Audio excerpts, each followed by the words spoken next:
இறைவன் கொடுத்துருக்க வாழ்க்கைக்கு நன்றியோட வாழ்றது, பெருமை கொள்ளாமல் வாழ்றது, அடுத்தவங்க வாழ்க்கை பற்றி புறாம்படாமல் வாழ்றது. நமக்கு கொடுக்கப்பட்டதை வீண் விரயம் பண்ணாமல் நன்றியோட இறைவன் இந்தளவுக்கு நான் வாழ வச்சுருக்கேன்னு சொல்லிட்டு இந்த அமைதி நிம்மதி ஆரோக்கியத்துக்கு நன்றியோடு இருக்க வேண்டும். நோயற்ற வாழ்வை குறைவற்ற செல்வம் அந்த செல்வ பாதிக்கும் அதுக்கு நன்றியோடு இருக்க வேண்டும். நம்ம பொருளை பார்த்து மட்டும்தான் நன்றி செல்வமாக இருக்கும்.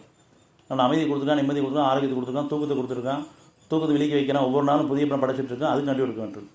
நம்ம கவனமெல்லாம் பொருளடிப்பில் நன்றி செலுத்தமாக இருக்கிறோம், அந்தளவுக்கு வந்திருக்கோம். ஆனால் அதையும் தாண்டி இப்போ அருளுக்கு நன்றி செலுத்தமாக இருக்கிறோம்.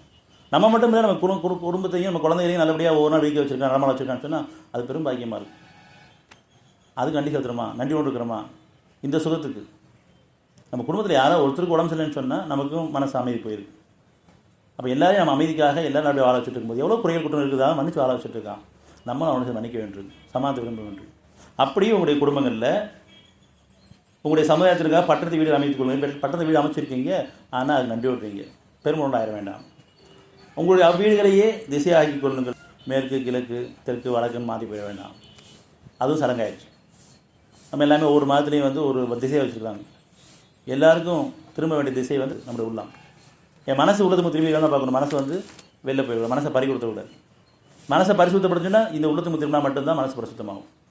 அந்த உள்ளத்தினுடைய ஆற்றல் இருக்குது, அவனுடைய ஞானங்கள் இருக்குது, நன்மை பிரித்தரக்கூடிய அந்த வேதம் அங்கே இருக்குது. அந்த வேதம் வழிகாட்டும், வழி நடத்தும். அந்த வேதத்தை நினைப்படுத்தக்கூடிய வேதம் இந்த வேதம்.